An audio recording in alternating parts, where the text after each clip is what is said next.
Hello साथियों जब दो इंसानों के संबंध आपसी संबंध खराब हो जाते हैं तो बहुत ज़्यादा दिल में एक दुख होता है और हर समय एक बोझ सा लगता है कि अब क्या करें कैसे करें। चाहे वो हस्बैंड वाइफ के संबंध हो, दो दोस्त के संबंध हो, प्रेमी प्रेमिका के हों, बॉस सबॉर्डिनेट्स के हों, आपस में दो कोलीग्स के हों, दो नेबर के हों, दो रिलेटिव्स के हों, किसी के भी जो आपसी संबंध खराब हो जाते हैं। अब ये होता है कि आपसी संबंध खराब है, उनको ठीक कैसे करें।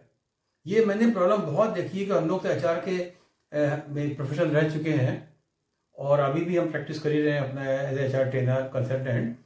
तो मैंने अपने ऑर्गेनाइजेशन में जितने ऑर्गेनाइजेशन में काम किया, public sector, private sector, training body, B school, हर जगह ये प्रॉब्लम आती है कि लोग कहते हैं साहब उससे मेरे संबंध खराब, हम बोल नहीं सकते, आप बोल दीजिए, या मैं नहीं बोल सकता, कोई दूसरा बोल दे। तो अब इसमें ये क्वेश्चन आता है, इसको हम ठीक कैसे करें। आइए इसी विषय में हम लोग आज चर्चा करेंगे और आपसे रिक्वेस्ट है कि आप वीडियो को पूरा देखिएगा और अगर सब्सक्राइब नहीं किया है तो सब्सक्राइब कर दीजिए और लाइक कर दीजिए। और चलिए स्टार्ट करते हैं। देखिए, आपने भी देखा होगा, ये सबके संग होता है, आपका संग में हुआ होगा, मेरे संग में हुआ है। किसी से किसी बात पर संबंध बिगड़ गया, कोई आर्गुमेंट हुआ, मिसअंडरस्टैंडिंग हुई, कोई भी कारण हुआ, किसी भी बात पर उसका मूड खराब हुआ, मेरा मूड खराब हुआ, किसी बात पर एक होता नहीं कॉन्फ्लिक्ट ऑफ इंटरेस्ट हुआ, कुछ भी हुआ, हमारा मतलब उससे संबंध बिगड़ गया। अब हम परेशान हो रहे हैं कि वो मेरा फादर है या मेरा बेटा है या मेरा भाई है, मेरी सिस्टर है, मेरी वाइफ है, मेरा नेबर है, मेरा बॉस है, कोलीग है। अब हम संबंध ठीक कैसे करें। असली प्रॉब्लम यहाँ आती है, हम कैसे ठीक करें। अब इस पे देखिए, हमको क्यों थोड़ा बैकग्राउंड देखना पड़ेगा कि संबंध खराब होने से होता क्या है। देखिए क्या होता है, जैसे मान लीजिए मेरे संबंध किसी से खराब है तो क्या होगा कि अब मैं अपना दुखड़ा किसी से कह नहीं पा रहा हूँ कि मैं क्या फील कर रहा हूँ, कैसे कर रहा हूँ। तो उस समय जब दूसरे आदमी उसकी प्रॉब्लम को समझ आता है तो उस आदमी की जो नर्वस सिस्टम है वो उस समय उसका एक तरह से कहना चाहिए एक्टिव हो जाता है। और उसके एक्टिव होने से वो फिर उसकी जो नेगेटिविटी होती है वो थोड़ी कम हो जाती है और टेंशन कम हो जाता है। ऑन द अदर हैंड, जब उसकी कोई प्रॉब्लम दुखड़ा कोई नहीं सुनने वाला होता है, जैसे आपने कई बार लोगों देखा है, मेरी कोई सुनता ही नहीं है, किससे कैसे कहें, कोई नहीं सुनता है, इसलिए मेरे रिलेशन खराब है। सुनता कहाँ है मेरी को, या कोई सुनने वाला है नहीं, बीच में कोई आ नहीं रहा है, मिडिल मैन एज ए होता नहीं कि भाई कोई मिडिल मैन आ गया, किसी ने बात कर ली, तो उससे उसके वो नर्वस सिस्टम वो और नेगेटिविटी की तरफ जाता है और बुरे बुरे विचार आते हैं उसमें। हीन भावना आएगी, डिप्रेशन आएगा, एंजाइटी आएगी, हेट्रेड आएगी towards other person, towards self. तो तरह तरह की फीलिंग्स आएंगी और कई बार इतनी घृणा आ आदमी संबंध खराब होते हो जाती है कि आदमी दूसरे का मर्डर तक कर देता है या उसको बदला लेने की बात करेगा, रिवेंज लेना शुरू कर देगा। मतलब तरह तरह की माइंड में बातें आने लगेंगी संबंध खराब से। ये इस हद तक संबंध बिगड़ जाएगा, कई बार देखा है मैंने, स्पेशली हस्बैंड वाइफ वगैरह में, तो क्यों कहते हैं बात नहीं करेंगे, हम सीधे कोर्ट में बात करेंगे। भाई संबंध बिगड़ गया इस हद तक, जो आपस में सॉल्व हो सकता था सीधा कोर्ट बात करेंगे। ये एम्प्लॉय से हो गया तो हम लोग कहते थे मैनेजमेंट में भी ठीक है, बात नहीं करनी, सीधा कोर्ट में बात करेंगे। तो वो स्थिति में अब क्या करें, क्योंकि ये तो बड़ा कॉमन सी चीज़ है कि दो लोग हैं, डिफरेंस ऑफ ओपिनियन होगा, डिफरेंस ऑफ इंटरेस्ट होगा, तो संबंध तो कई बार बिगड़ने के चांसेस हैं। अब संबंध को ठीक कैसे किया जाए, क्योंकि संबंध को ठीक रखने से बड़ी शांति रहती है, स्मूथली काम होता रहता है और रिलेशनशिप भी अच्छी रहती है, अंडरस्टैंडिंग होती है और स्पेशली ऑर्गेनाइजेशन वगैरह में, फैमिली में एक कोहेसिव एनवायरनमेंट रहता है और हम कॉमन गोल को अचीव करते हैं। अदरवाइज जितने लोग हैं उसमें रिलेशनशिप ठीक नहीं है तो हमारी टीम भी ठीक नहीं होगी, जब टीम अच्छी नहीं है तो हमारा गोल अचीव नहीं होगा। तो टीम बिल्डिंग जहाँ होती है तो वहाँ ये जरूर होता है कि भाई दो लोगों के संबंध ठीक नहीं है, कॉन्फ्लिक्ट हो गया। अब इसको हम कैसे दूर करें, कॉन्फ्लिक्ट हो गया, अब कॉन्फ्लिक्ट मैनेज करना ही है हमको, तो हम दूर कैसे करें। तो अब देखिए सबसे पहले इसका क्या है हमारा कि देखिए सबसे पहले होता है नंबर 1 हमारा स्टेज, जो हमने अपने अनुभव आधार पर किया है, जो मैं भी मतलब इसको अप्लाई करता था, अपने अहम को छोड़ दो, ईगो, कि मैं उससे कैसे बात करूं, मैं क्यों बात करूं, वो बात करें। होता नहीं कि पहले तू हो चलता रहता है, कोई नहीं स्टार्ट करेगा, अदरवाइज क्या होगा, it will be too late. तो जो दूसरा आदमी रियलाइज कर रहा है, दो में से एक को करना चाहिए कि भाई अपना अहम को छोड़ के दूसरे से बात करें।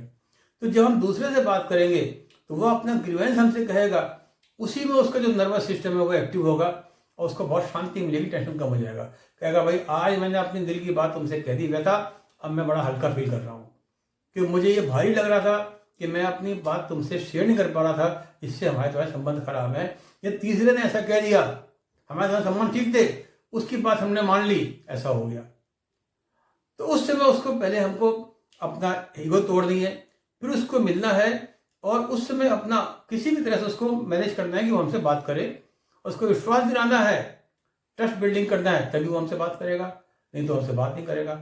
अब बात नहीं करेगा तो वो हमें बात सुनेगा नहीं तो हमारी टीम तो ऐसी खराब हो जाएगी, ऑफिस हो, घर हो, कहीं भी हो, मतलब अकेले हम हो जाएंगे। तो हमको अपने अहम को छोड़ के उससे बात करके उसकी व्यथा को, उसकी प्रॉब्लम को सोचना है, समझना है, और जो हम कर सकते हैं करना है। अगर मेरी गलती है, अपनी गलती एक्सेप्ट करनी है और उसको आगे से ध्यान रखना है और वही बात खत्म कर देनी है, मैटर विल बी सॉल्व।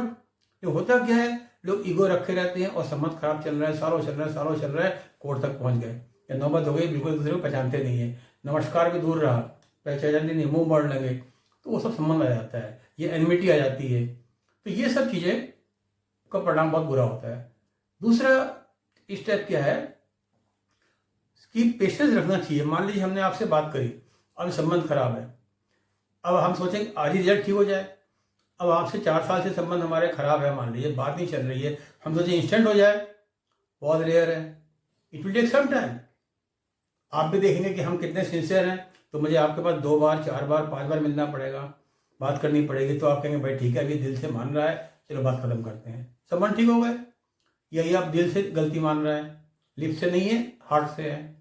तो हमको उसमें धैर्य रखना है और हमको ये भी देखना है कि कई बार क्या होता है, हमारे संबंध खराब है, हम सोच रहे हैं आपसे हम बातें कर सकते हैं, कोई दोनों कॉमन फ्रेंड्स है, कॉमन रिलेटिव्स है, एल्डर है, सीनियर है, बुजुर्ग है, उससे घर में या ऑफिस में सीनियर है, कोई कॉमन फ्रेंड है, उसकी हेल्प से हमने संबंध ठीक किए। बेसिकली संबंध को देखना चाहिए, और संबंध सबसे ज़्यादा खराब होते हैं लैक ऑफ कम्युनिकेशन से, और लैक ऑफ कम्युनिकेशन बढ़ता जाता है। जब दो लोगों के रिलेशनशिप खराब होगी और कम्युनिकेशन नहीं होगा तो और बढ़ता जाएगा।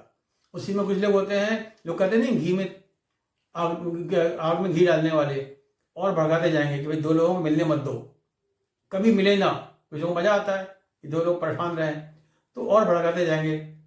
तो इस तरह से इसीलिए ये होता है कि कम्युनिकेशन नहीं रहेगा तो जो कहेगा वो मान लेंगे, उसने कहा उसकी बात मानी, उसने कहा उसकी बात मान ली, जबकि असलियत में है ही नहीं, वो बीच वाले लोग कर रहे हैं और हमारे आपके में कुछ नहीं है। तो इसीलिए उसमें हमको धैर्य भी रखना है, और अगर कोई कॉमन हमारा रिलेटिव फ्रेंड बुजुर्ग है उससे हमको हेल्प भी लेनी है, क्योंकि अल्टीमेट हमारा गोल क्या है कि हमको अपने संबंध ठीक करने हैं। और उसके अलावा हमको ये भी देखना है, जब संबंध ठीक करने वाली बात हो रही है तो उस समय उससे ऐसे बात करें जिसमें वो आदमी रिसेप्टिव मोड में हो और अपनी बात को समझे। अब मान लीजिए उसका मूड ठीक नहीं है, उस समय पहुंच जाए, या वो ऑफिस जा रहा है, बिजी है, कोई घर में बीमार है, कुछ है, अपनी उलझन मुलझा है, तो वो नहीं करेगा। तो प्रॉपर हमको उसका देखना चाहिए रिसेप्टिविटी कब है, उससे मुझसे बात करें और अपनी बात बताएं कि जिस बात पे हमारी आपस में संबंध खराब हो रहा है उसका एक सोल्यूशन पार्ट निकालें, क्योंकि हमको देखना है एक सोल्यूशन पार्ट पे कि संबंध आखिर खराब क्यों हुए। और इसका सबसे बड़ा काम होता है लैक ऑफ कम्युनिकेशन, संवाद ना होना, उससे और प्रॉब्लम बढ़ती जाती है। अब देखिए हमारा तीसरा स्टेप है कि उस इंसान की जिसको कुछ प्रॉब्लम है, हमारे संबंध खराब है, उसकी मदद करो। कई बार क्या होता है उसकी मदद नहीं की, उसको बुरा लग गया, इन्होंने मेरी मदद नहीं की या ये हमारी बात नहीं समझे, तो उसके एंगल से देख के उसको फिर हमको एश्योरेंस देना है और पूरी मदद करनी है, ताकि उसको भी लग जाए कि हाँ भाई ये हमारे हैं, मेरे साथ हैं, या हमको चाहते हैं और इनसे हमारे संबंध इस बात पे हो गए थे, अदरवाइज हम लोग अच्छे रिलेटिव्स हैं, फ्रेंड हैं, कोलीग हैं, जो भी नेबर हैं, तो उस हिसाब से हमको एक उसकी मदद भी करनी चाहिए जिस कारण से हमारे संबंध बिगड़े हैं। अब देखिए हमारा चौथा स्टेप क्या है कि हम इसमें दूसरे की मदद भी ले सकते हैं। जैसे मैंने कहा ना, कई बार क्या होता है मान लीजिए नहीं हो पा रहा है रिलेशनशिप अच्छी, स्पेशली ऑर्गेनाइजेशन वगैरह में होता है कि जैसे इंडस्ट्रियल रिलेशन में क्या होता है, इसीलिए होता है कॉर्डियल इंडस्ट्रियल रिलेशंस के लिए हमको आपस में मैनेजमेंट वर्कर्स को, यूनियन को बात करनी है। जहाँ बात नहीं होगी, डायलॉग नहीं होगा, वहाँ बात बढ़ेगी। तो डायलॉग्स कई बार क्या होता है डायरेक्ट नहीं कर पाते, तो ये होता है कि चले गए हम थर्ड पार्टी के पास, कॉन्सिलिएशन में चले गए, कहीं कंसल्टेंट के पास चले गए, तो वो भी हम कर सकते हैं डिपेंडिंग अपॉन द नीड, कि आउटसाइड एक्सपर्ट की हम हेल्प ले लें जो कि मीडिएशन का काम कर दे और हमारे संबंध ठीक हो। कई बार ऐसी स्टेज आती है, जैसे आजकल देखिए फैमिली कोर्ट वगैरह में होता है और मीडिएशन हो गया है, हस्बैंड वाइफ बात नहीं कर रहे हैं, तो जो वहाँ पे अथराइज मीडिएटर है वो बात कराएगा कि भाई चलो बात से आपको संबंध ठीक करने हैं, आपस में बात नहीं हो रही है, थर्ड आदमी की हम हेल्प ले रहे हैं, तो उसमें शर्माना नहीं चाहिए, क्योंकि हमारा अल्टीमेट गोल क्या है, संबंध ठीक करना, कोर्ट रिलेशनशिप, इसलिए हम कर रहे हैं।